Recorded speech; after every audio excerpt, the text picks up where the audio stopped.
back to SA Sports Show. Barry, it's our weekly segment for the World Cup. What about a happy that? one. Do you know the other night was 3.5 million people viewed that game against the Danish, and what a fantastic win. And to have a bit of a chat about it, it's our weekly update with Tracey Jenkins. Wow, what a performance, Tracey. It was incredible, wasn't it? It was just fantastic, just the way they played.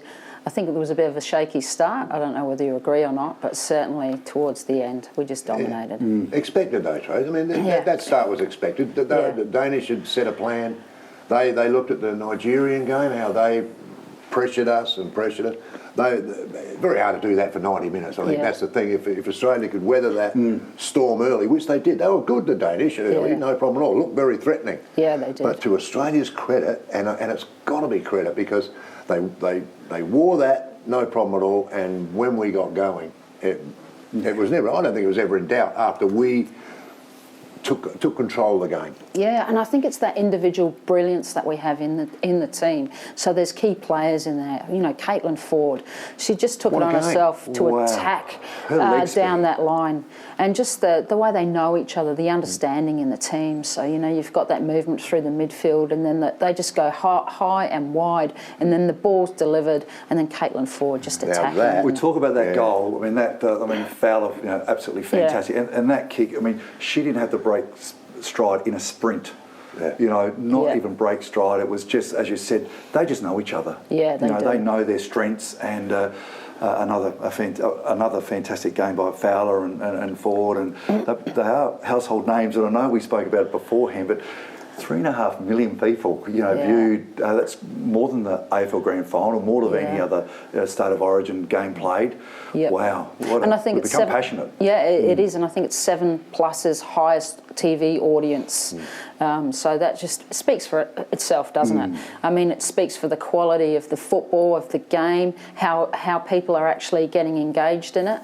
People are talking about it wherever you go. Can I just say one thing, you Tracy, and you've played at the highest level, but when you're playing in front of your home crowd, and I have watched a few other games, and they seem to be okay, but all the games, when Australia are playing and whoever's playing against them, they seem to go to another level.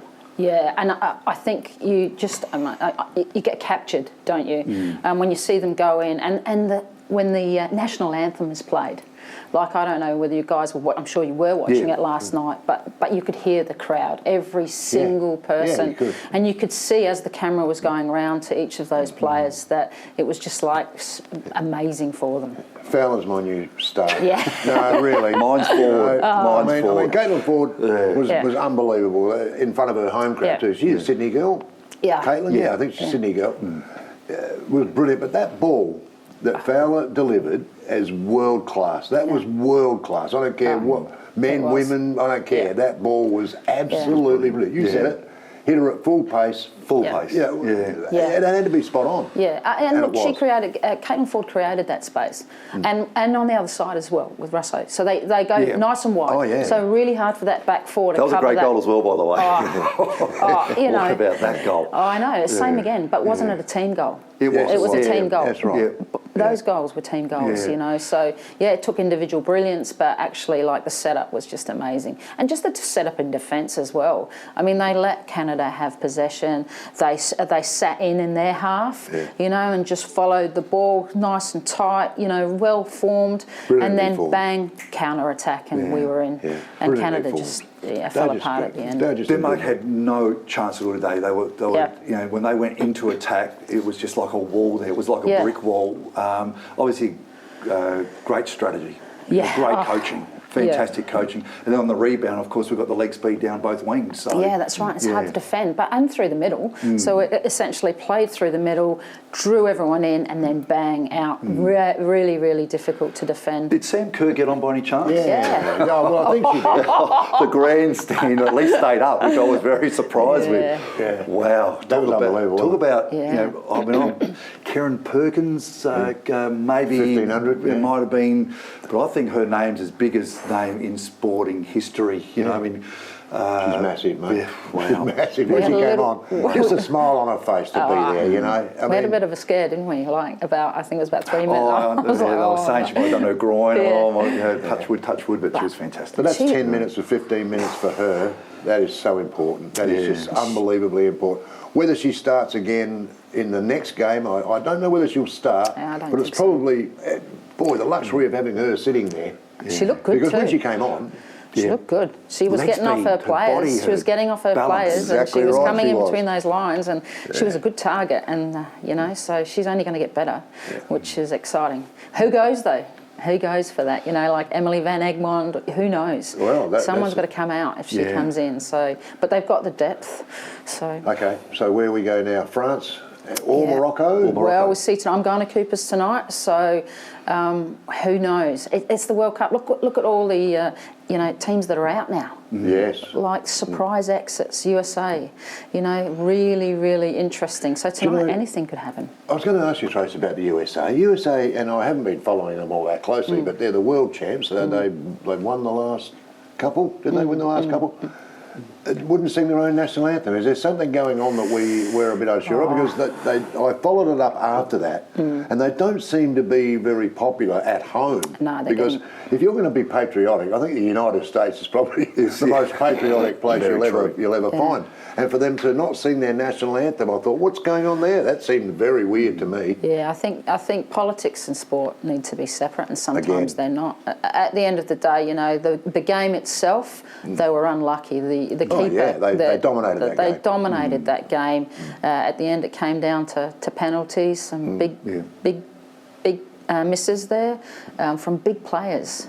So it just goes to show that you know anyone can win this thing, and we just don't know. So you know you can predict all you like, you just don't know. You would know this, Tracey. I mean, you've played at the highest level. You've coached at the highest level as well.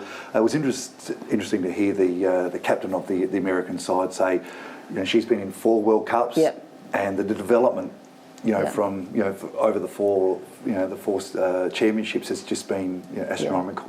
Well, we look at the African teams now. You know, we've got teams that gap it's bridging, and we've got good coaches and good programs now developing. And now from this, that's just gonna increase now. It's going to go boom across not only here, no doubts. It's just across the world. And it's great to see those nations actually that gap being bridged. It's really important because with sport, when you look at the kind of money that these women are on now, you know, the kind of contracts. I think there's a 21-year-old who's on $1 million. You know, she's 21. So you look at and there's a girl in the Nigerian team who's actually utilising some of the money that she's making to do community-based programs in her country. So you know, they're giving back. And it's these massive. So we've been pretty good for a while. It's not this hasn't come just this World Cup. The Matildas have been one of my favourite teams for quite some time. I think 4 times we've been in the quarter-finals. Is that right? Yeah. So we're very strong. We are strong. We are strong, but you know. You look at us now. We are probably, I would say, playing the best football out of any of the nations. I agree. We are. Who would you like to play? Who do you think? Look, we're going to have to. If England get through, we'll come up against England in the semis. I'd like one of the smaller nations to get through. But really, any one of them. Yeah. Well, I think we're good enough. I don't know about you guys, but I think we're good enough. I don't think I've seen anyone better than the Matildas right now. I think we're individually. Yeah. And we're confident. England are strong, but they looked vulnerable the other day, really vulnerable, and that will have shaken them. See, it's nice hearing that from you, probably more so than if I hear that from Barry. No offence, but you know, I mean, you're the expert in soccer, and it's just, you know, it's wonderful to hear that you say that we're playing the best soccer. Yeah, we are. No problem. No problem. We didn't look like losing that game. No. After that first 20 minutes, to me last night, that's just a bloke sitting there watching the game thinking, no. The Aussies have got this. They'll win this the way they're playing. But we've got, like we said, I think we said it last week.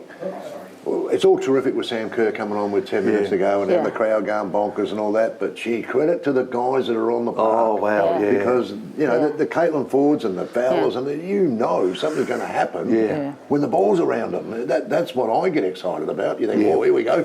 here we go, and that passed. It was magnificent. But what about Hunt and Kennedy at the back there? You know, they were trying to get those balls over the top, and those two. And you talk about courage and strength and physicality.